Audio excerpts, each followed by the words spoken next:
Hello and welcome to the Modular DM, where I make everything from dungeons to taverns that can fit into just about any campaign or setting. I'll do all the hard work so that you busy or lazy DMs out there can have a little bit easier time getting ready for your upcoming session. Today, on our very first episode, we're going to be designing a hidden temple to a reptilian god buried deep in dense jungles.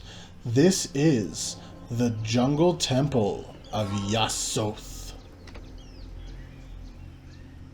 So to start, we're going to go ahead and get the outline of the cliff worked out, and we're going to get the entryway, I guess you could say, to the temple outlined as well.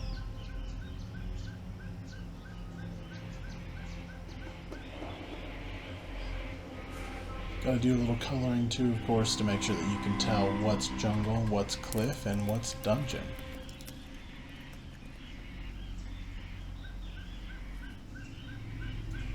Now we're gonna go ahead and give some shape to this first room.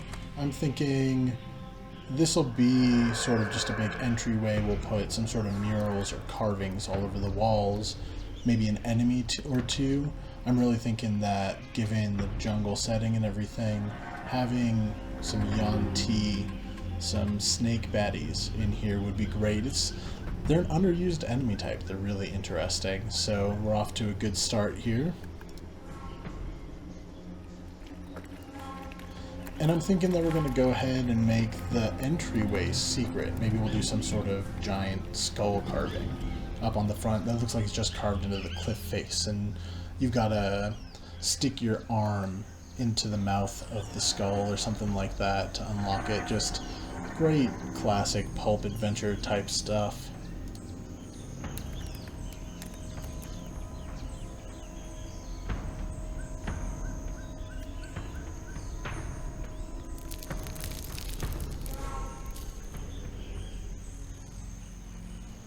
Thinking that maybe even the second area needs to be secret. I think that there's a lot of secrecy involving whatever weird, like snake pantheon worship is going on here in the jungle.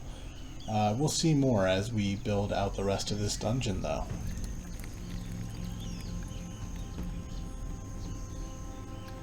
I also think that we're going to need to go further into the depths of the earth on this one. There's obviously some sort of hidden, maybe occult worship happening here, and that stuff just does not happen on the surface level of the world. So we'll go ahead and track down the ladder icon. I'm thinking this might be the first room where our adventurers face a puzzle or a riddle. I don't think it's time for a trap yet. Things aren't quite that sketchy yet, but maybe just hiding the ladder is what we'll do. We'll see.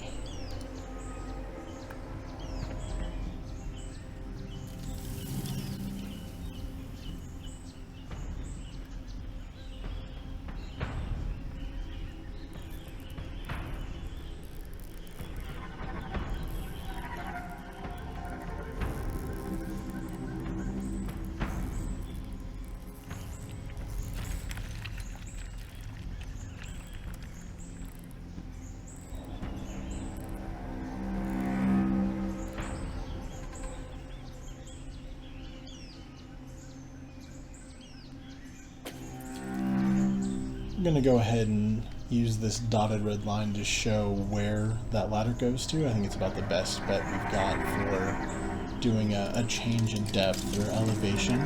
We'll see how it works.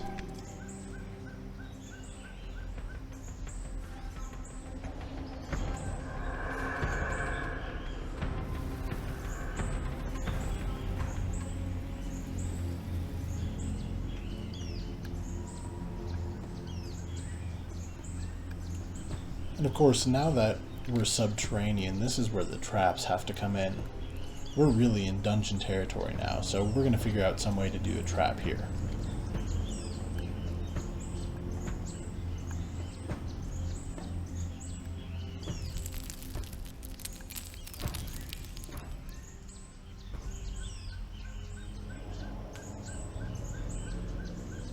I think we're going to go with, what's behind door number 2 kind of traps here. They may think they're both valid options, but really, one of them is just gonna try and get you killed.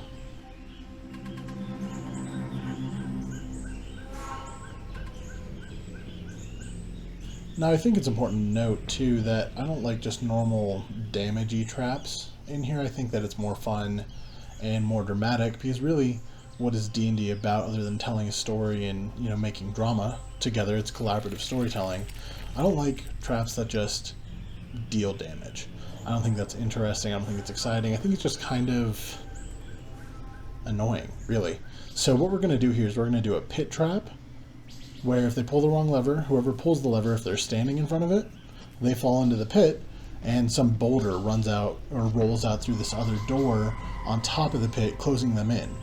And maybe once that player's closed in, because now the action economy is all changed, then we'll have some more enemies show up, and they'll have to fight, but the heroes will be fighting with one less character.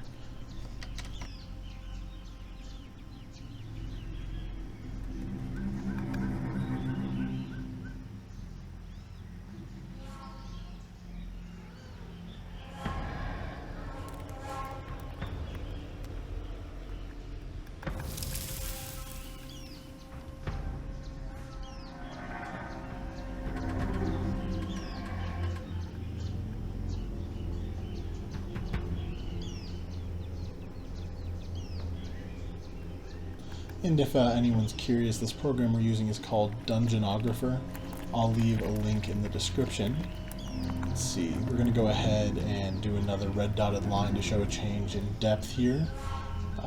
The pit's not going to be anything special. We'll just have it, you know, obviously be a little bit more than 5 feet that they fall into. It's eroded or a lava tube or, you know, whatever you want to call it for flavor in your adventure, do that.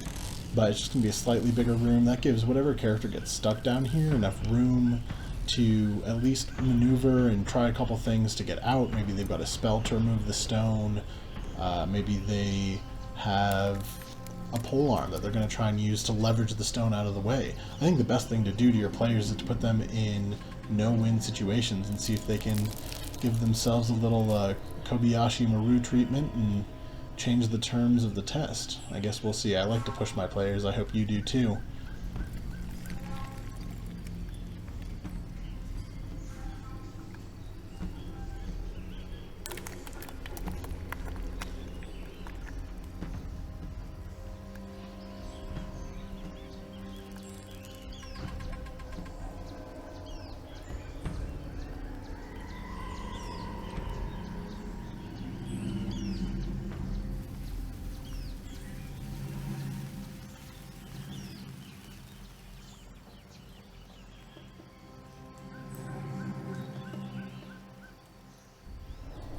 I'm going to go ahead and work on this next bigger room.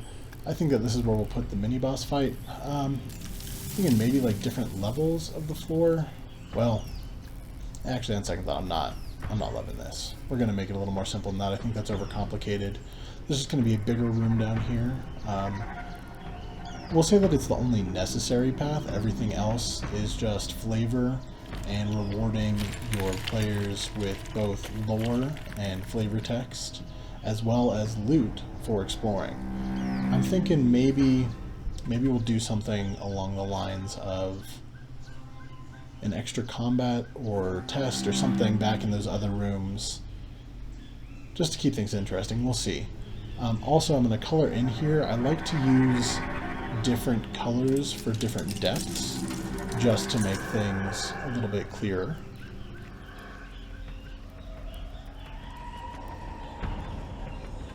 You see we got that light gray for just the entry level, then after you go down the ladder we'll do this slight heathered looking gray, it's just a little bit darker, and then for the pit over there we'll do more of a charcoal color so you can tell it's even further down.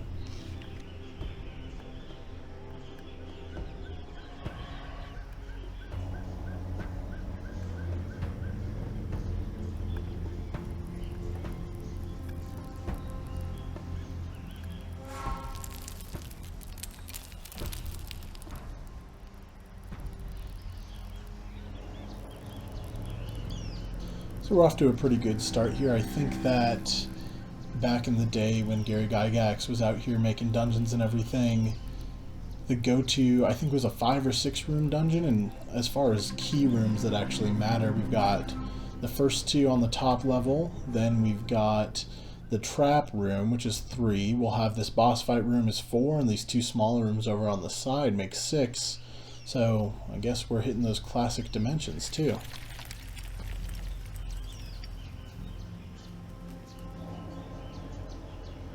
I was going to do some black there to sort of box in the actual map, but then I realized that at the end we're going to number all the rooms like on a classic dungeon, like you'd see with what's in there, you know, short descriptions.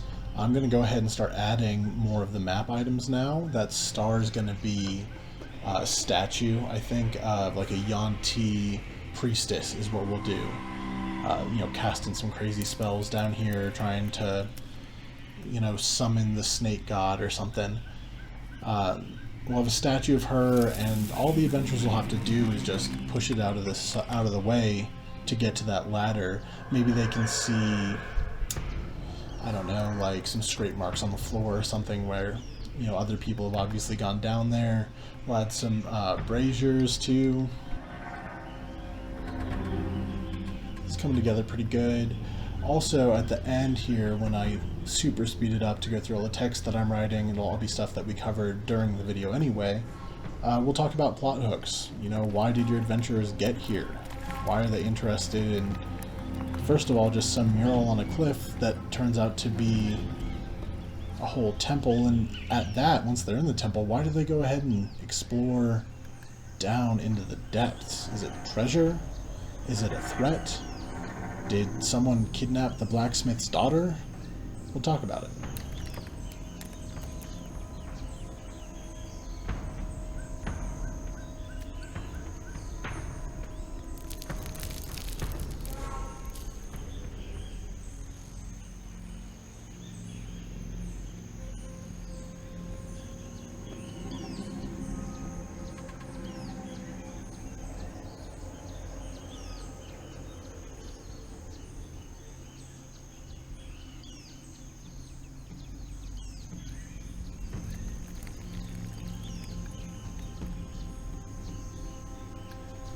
Something would be cool, and it would add some mystery. This is the kind of thing that you don't want to explain all the way to your players when they get here. We're going to put some giant coffins in one of these rooms, and just like giant stone slab sarcophagi. And if the players get in here and they decide to take the tops off, which you know they'll be nervous to do, everyone expects a mummy attack or a skeleton attack or whatever, we're just going to have some totally inanimate, not dangerous, giant snake skeletons in here, like Yuan-Ti, but maybe like these are like precursors or something, or maybe these are the deities that they're worshipping at this temple. And if you're feeling particularly mean, maybe we can have those disturbed remains not attack then, but if the players go and disturb them and then they go to the boss fight, now we have 2 giant serpent skeletons that have joined the fight. It'll make things a lot more interesting, a lot scarier, especially because the players won't be expecting it since the skeletons didn't attack the first time. That's interesting. That could be good.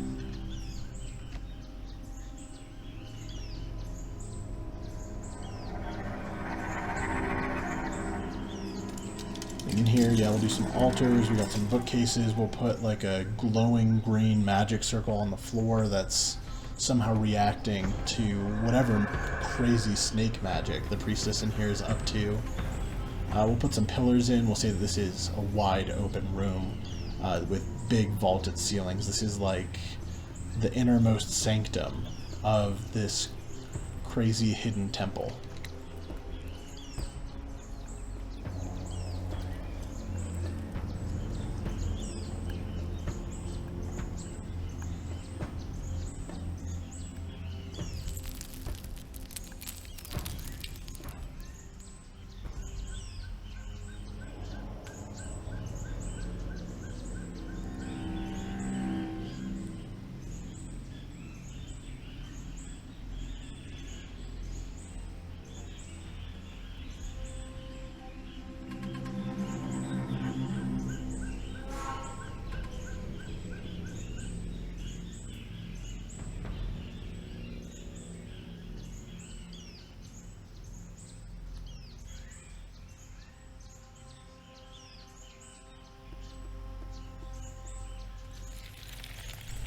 One thing I don't think I'll ever understand is why the tables have to have a giant T on them, especially when the thing that you use to denote a trap here in the app is a box with the letter T on it.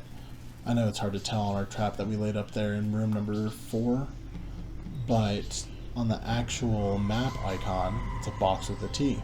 Table, also a box with a T. So I guess all tables, actually traps. Mimic tables. Saving that one for later. Maybe we could put like a well over here in the pit too. Well, no, actually, that doesn't give the player that gets stuck down there enough agency. I still want them to have a chance to get out. We don't want to have a player that's just stuck. I'm thinking this last room we'll use as like the quarters for the head priestess. Maybe all of the other Yuan-ti here that are like acolytes or whatever, they are maybe not quite undead, but they're under some sort of spell. Like they're, you know, under some magical sleep when they're not working, and otherwise they're just drones for this priestess. And they don't need to eat, and they don't need shelter or anything. We'll make this like the storeroom as well as the personal quarters for that priestess. I think that's interesting.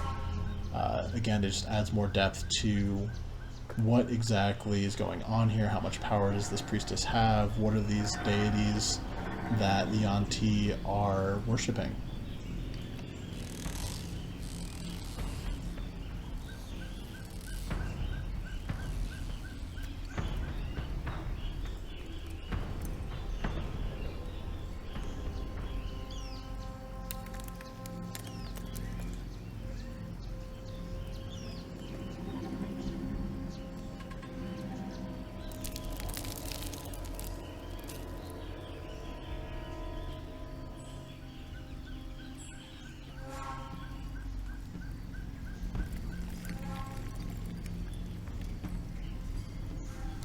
We're going to start moving on to the text stuff now, so let's talk real quick about plot hooks. I think the best one is that somehow the players encounter a tribe that's native to this jungle. So obviously this tribe has incredibly intimate knowledge of everything that happens here.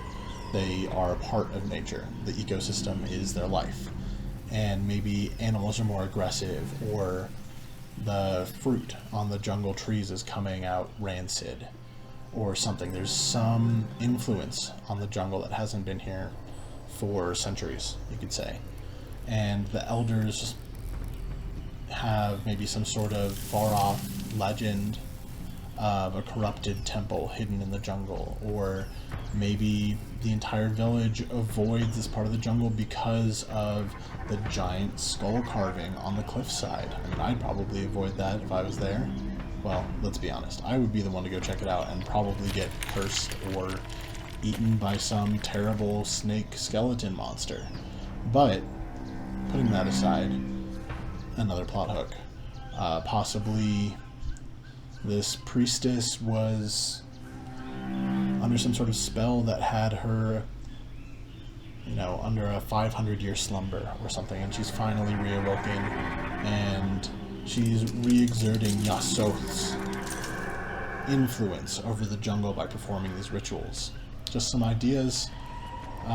Well guys, thank you so much for watching. I hope you enjoyed. I hope you use it in your campaigns. Please go ahead and share your thoughts down there in the comments, guys. I'd love to know what you think of this specific map. I'd love to know if there's anything you'd like to see in the future. If you like this, if you want more things to throw into your campaigns, please like and subscribe. If you have any feedback, go ahead and throw it down in the comments, and we'll see you soon.